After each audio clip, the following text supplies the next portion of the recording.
filming? Oh, nice. I have to sign a release for that, just so you know. It's going to be worth something someday. All right, I'm going to lift this mic very high because this next gentleman is very tall, much taller than me. You can listen to him on the MDMA podcast, the very funny Michael Kaye. Give it up for him.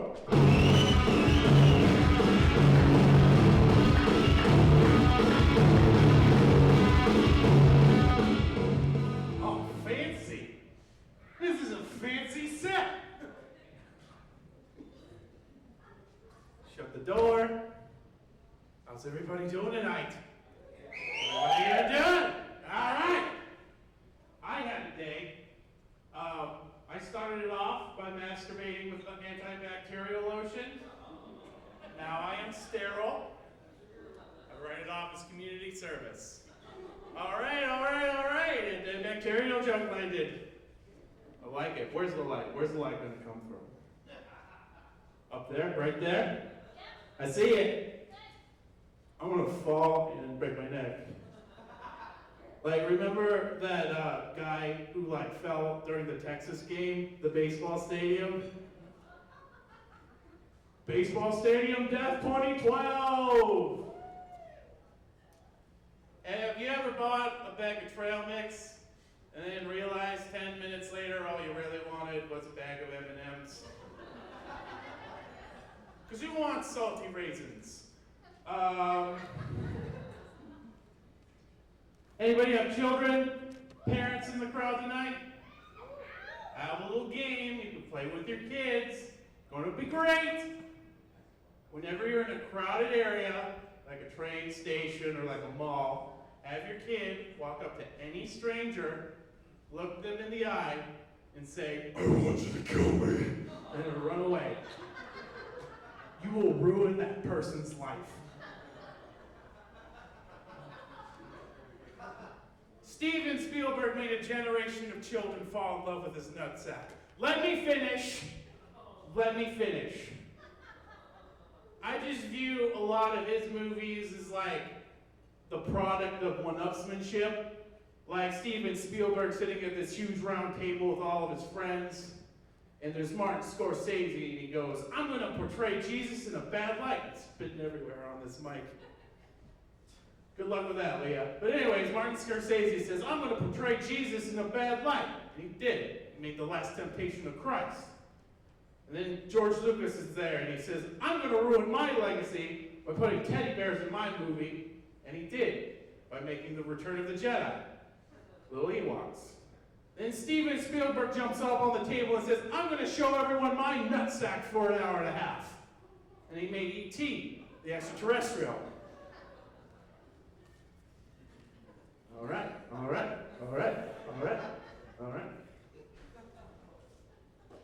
I always have friends who say that when they're going to get older, they're going to start taking drugs, like shooting up heroin, smoking crack. But here's the thing, like, how are you, as an octogenarian, going to get crack? Like, what are you going to do? Call around? Call your grandchildren?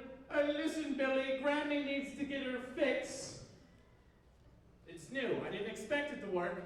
You guys being quiet is what I wanted. I'm not doing bad. I'm doing great.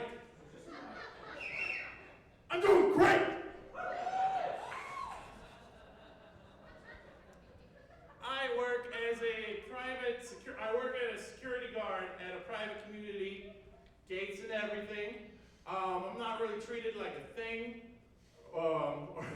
I fucked that joke up.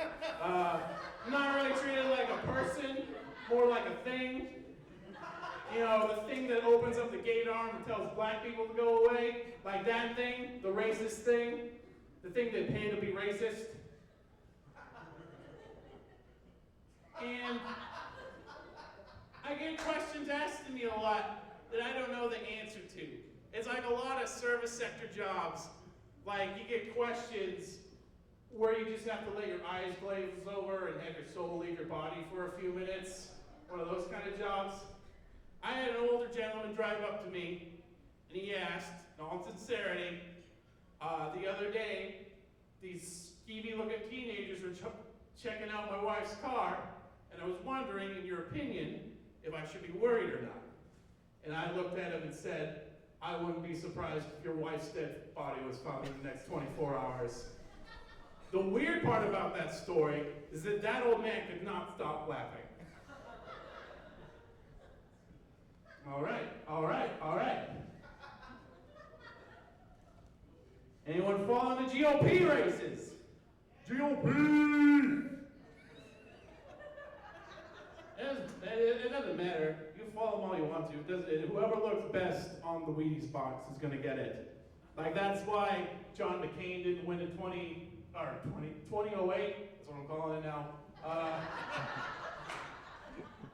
More complicated than 2008. But just as effective. 2001. 2000.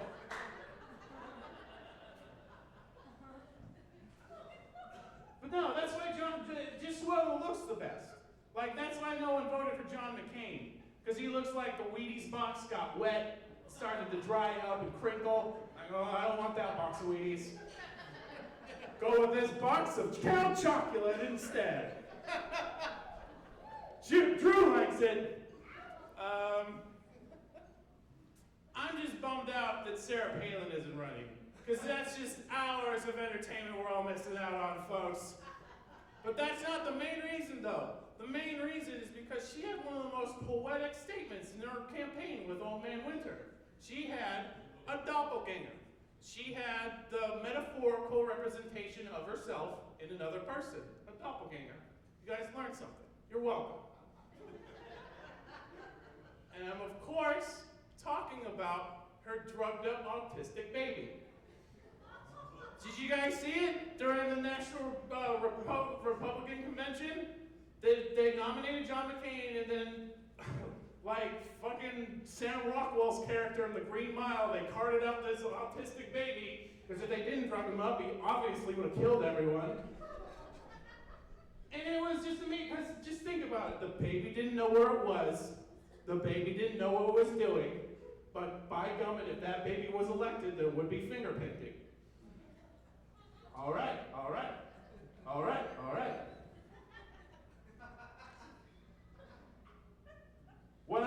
What I love most, though, about this election is Ron Paul.